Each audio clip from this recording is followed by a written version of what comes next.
God, may God go with you. For those who come embracing life, may life return your affections. And for those who come to seek a path, may a way be found, and the courage to take it step by step. Blessed be.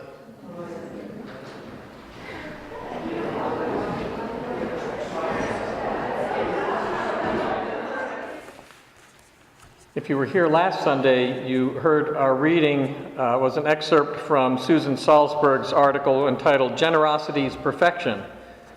And I have another excerpt from that same article by Susan Salzberg, who is a teacher of meditation and the founder of Insight Meditation Society in Barre, Massachusetts. She's also the author of a book entitled Faith, Trusting Your Own Deepest Experience. So from this article, she writes, "The movement of the heart in practicing generosity mirrors the movement of the heart that lets go inside.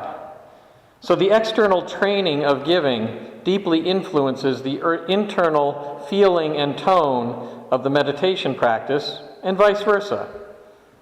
If we cultivate a generous heart, then more and more we can unconditionally allow things to be the way they are. We can accept the truth of the present moment rather than continually impose conditions on what's going on, such as it must be this way or that way or you can't be happy. Your sitting must be perfect or you won't be happy. You must have no restlessness or you won't feel good about yourself. Reality moves along outside of our control, and yet we impose all of these conditions on it. Generosity allows that whole project to start to fall away. In an act of giving, we are aligning ourselves with certain values. We develop love, compassion, sympathetic joy, and equanimity.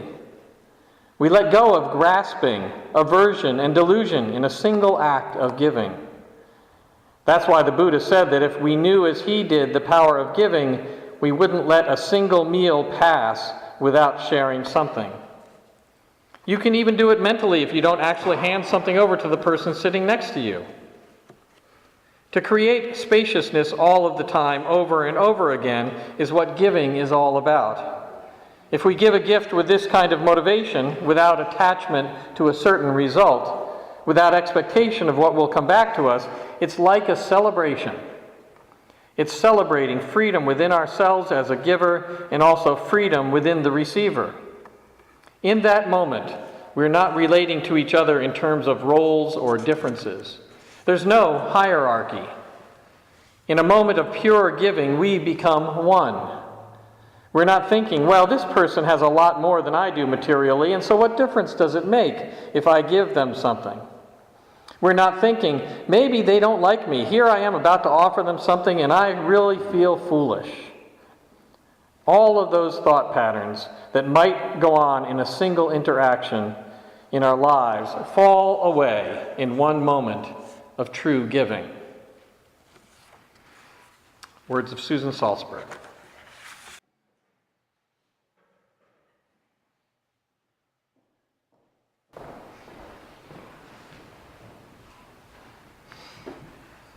What a wonderful gift. Thank you, Heidi, for sharing that with us.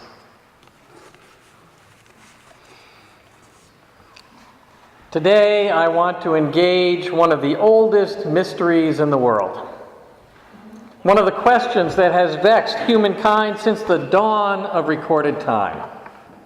A conundrum that has baffled theologians, philosophers, and scientists generation after generation. Today is the day we might finally put to rest this weighty and important question. Which came first, the chicken or the egg? I know, this question has kept you up at night, tossing and turning. You've spent countless hours stuck in that endless loop that goes like this. Chickens come from eggs, and eggs come from chickens. To have a chicken, there must have been an egg, but to have an egg, there has to have been a chicken. It's enough to drive anyone mad. Well, it seems that this riddle was solved by scientists about 4 years ago, and I don't know about you, but I missed it.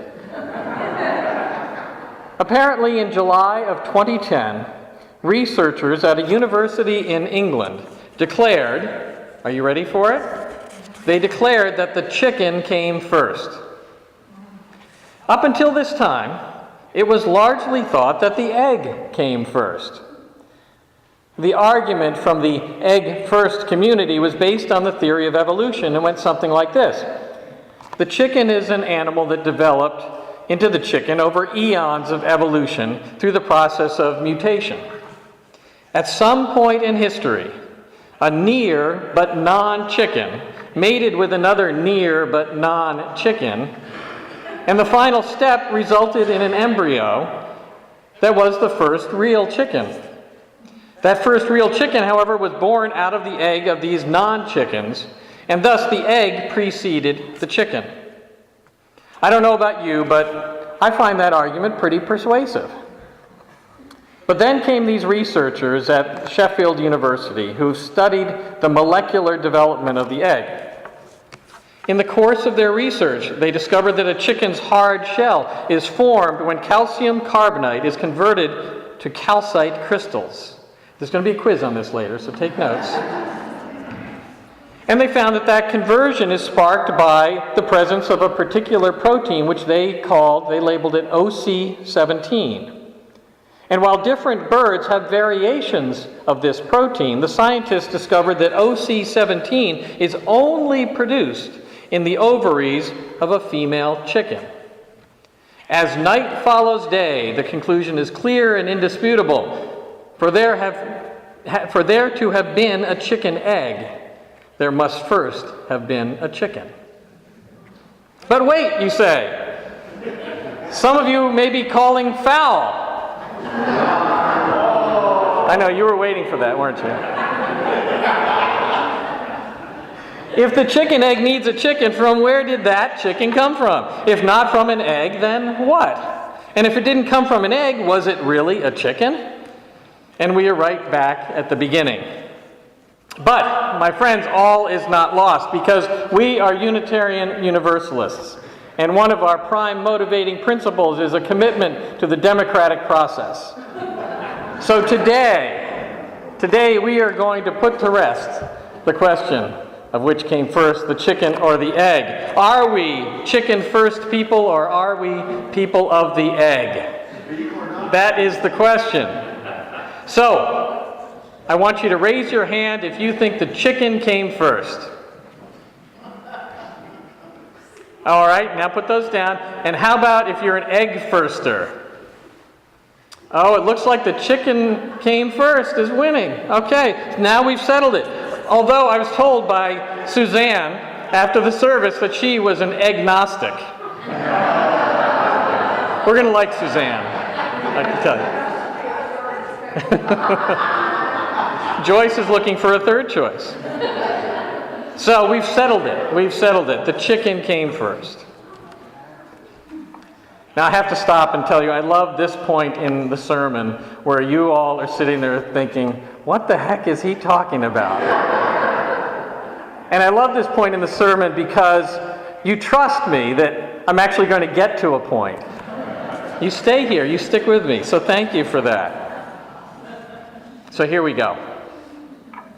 If you were here last Sunday, you remember that I was talking about generosity of spirit. And I told you the story about waving at passing boaters. And I said that all it takes to have a generous spirit was to wave first. To be the one to literally or metaphorically in a circumstance, to wave to someone, to greet them with an open and generous heart. A very perceptive and thoughtful member of our coming-of-age youth caught up to me after the service. And she was listening closely to what I had said. Because as I was getting my soup from her, she told me that the idea of waving first was kind of hard for her because she's pretty shy. And she wondered whether she would have to work on overcoming her shyness before she could begin waving at people. And I said to her that maybe that might be true, but there's another thing to consider. I said maybe by waving, she could overcome her shyness. She told me that she'd have to think on that one, and I encouraged her to get back to me. But unbeknownst to this young woman, she raised the theological equivalent of the chicken and egg question. In her terms, the question is whether she first becomes more outgoing and then engages in the practice of waving, or whether by waving she will become more outgoing.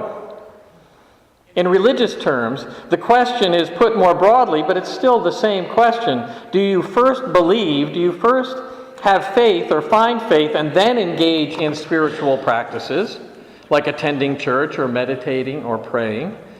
Or is it by engaging in these spiritual practices that we come to have faith? In the case of last week's message, do we require a generous heart in order to wave first, or is it by waving first that we grow a generous heart? The Faith First people includes a long list of Catholic theologians all the way back to St. Paul.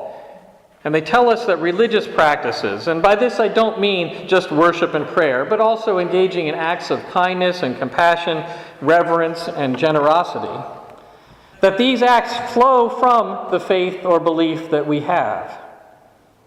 Why, they ask, would we offer up our thanks to God or the universe if we don't believe? I call this kind of the amazing grace approach to faith. Because in that powerful hymn, we sing of salvation through the epiphany, through the revelation of God's grace in our lives. I once was lost, but now am found. How precious did that grace appear the hour I first believed. This faith-first approach fit St. Paul very well because of his experiences on the road to Damascus. If you know the story of Paul on the road to Damascus, Paul actually used to be called Saul before he became Paul, and he was a zealous Pharisee, a Jew who made it his life's work to persecute the followers of Jesus. The book of Acts tells us that he was on his way to Damascus to arrest and bring back to Jerusalem some followers of Jesus. When on this trip, headed to Damascus, he was struck down by a blinding light. It literally blinded him, and he heard the voice of God. And then when he arrived in Damascus, God sent a messenger to him to restore his sight, and he became known as Paul, and with that he became a believer and a follower of Jesus. So he had that moment of revelation that led to his following the practices of Christianity, the emerging Christian church.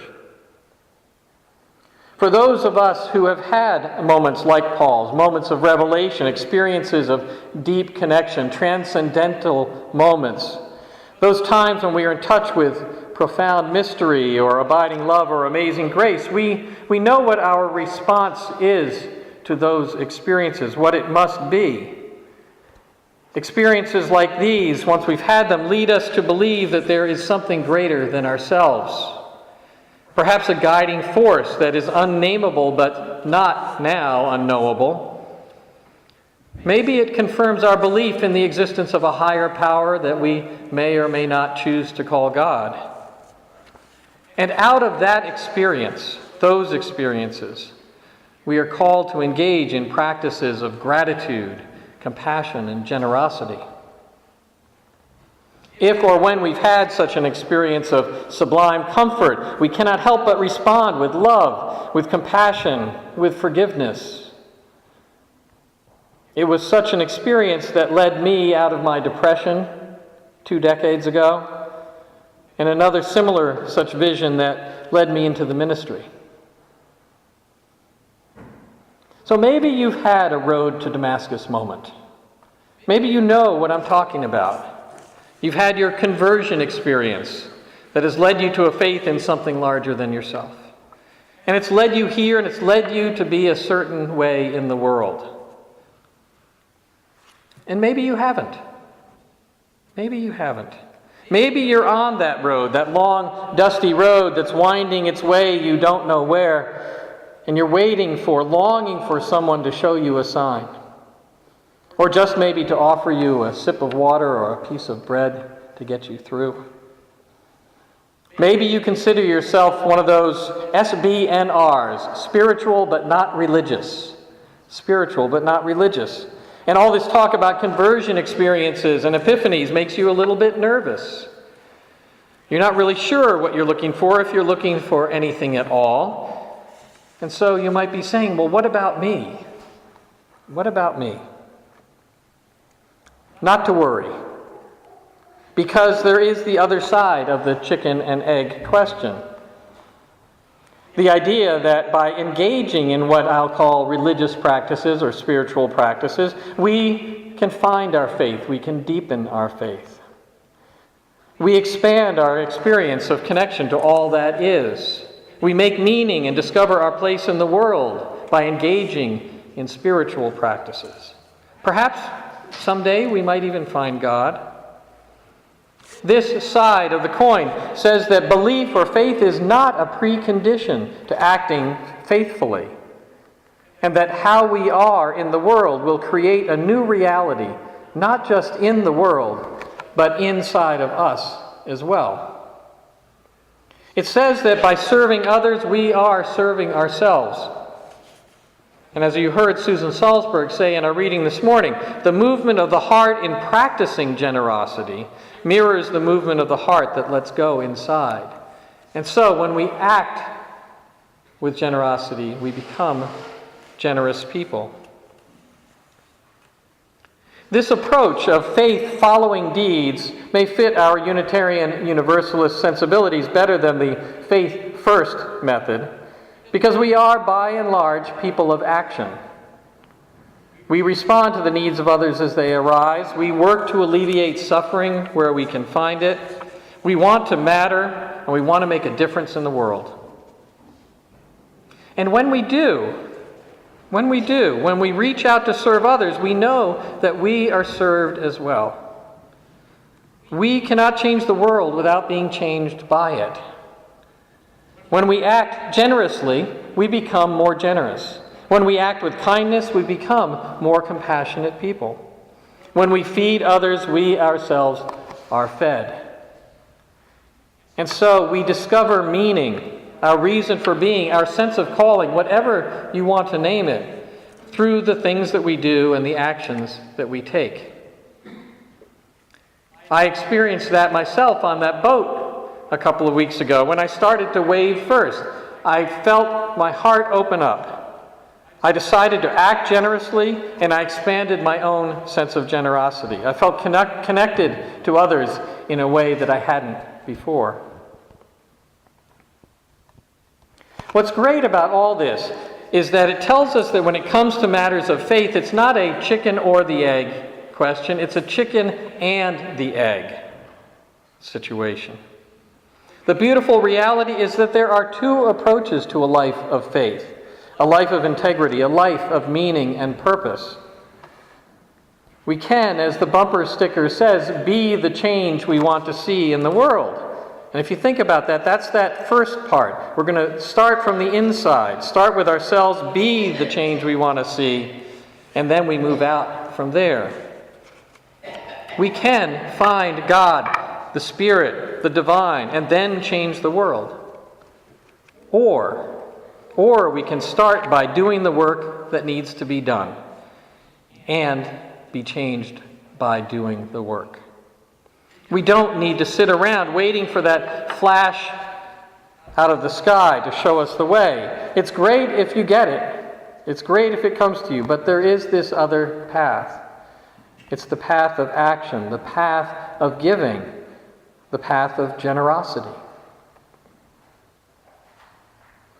I love the second morning song that we sang this morning, Make Channels for the Streams of Love, because it speaks to this second way.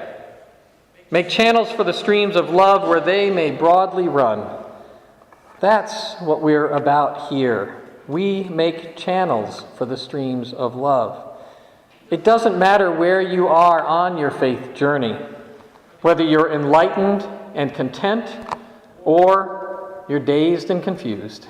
It doesn't matter, as long as you engage in the work of making channels for the streams of love. As long as you dig You don't have to wait. You don't have to wait to figure it all out. You can start right now. No matter our faith orientation, we are all called to dig, to make those channels, digging the ditches so that streams of love may flow abundantly. Love for ourselves, love for each other, love for the world, love for this church and this faith. As one of my colleagues puts it, we are called to love the hell out of the world. To love the hell out of the world.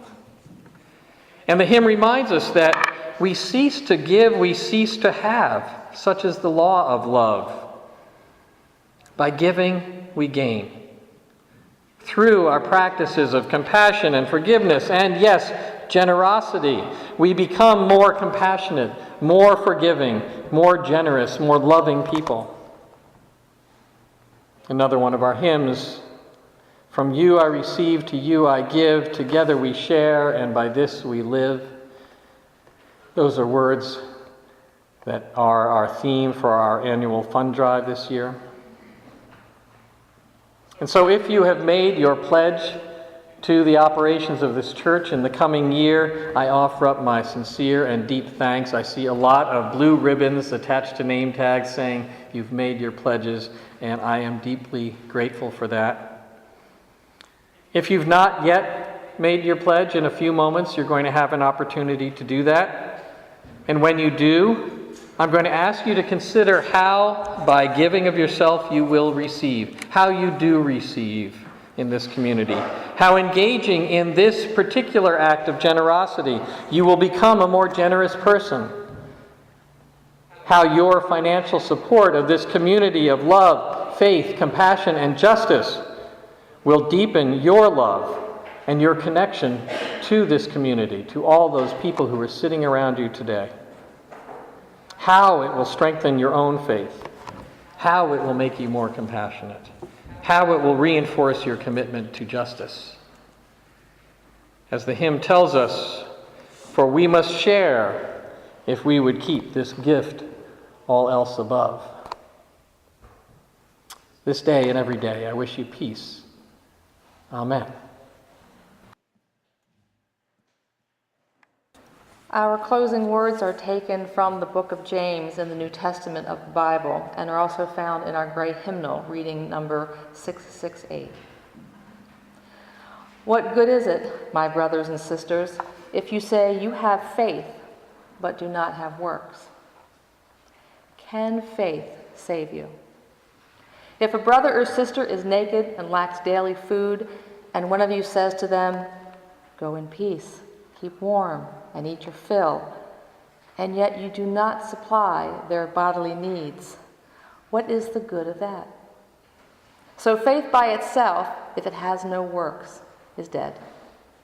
But someone will say, you have faith, I have works. Show me your faith apart from your works, and